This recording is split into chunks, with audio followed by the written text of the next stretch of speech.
Good morning ka-farm. Ito tayo sa kakao ka-farm. Itong kakao ka-farm, ito yung ginagawang chocolate at tsokolate. Maraming benepisyo yan ka-farm.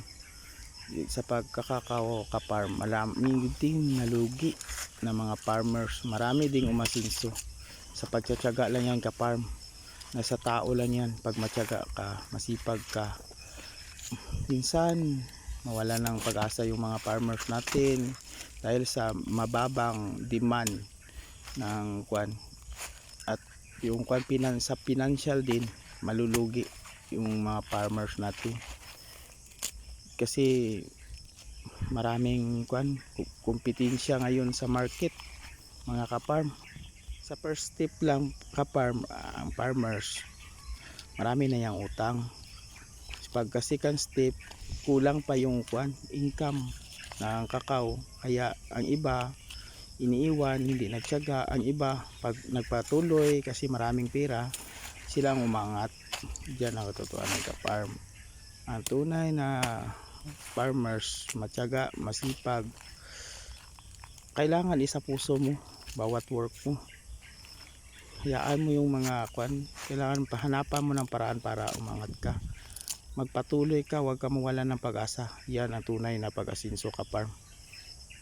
Nasa linyada yan ng tao ka-farm. Pag umangat ka, dyan ang goal mo.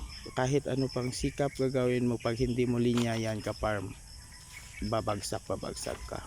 Pero pag masipag ka talaga, hindi ka babagsak. Makahanap ka pa ng mga maraming paraan para mahanap mo yung tamang landas para sa iyo, o sa farming ba, sa business ba. Maraming klaseng farming kasi, mayroong mga baka, kambing, baboy.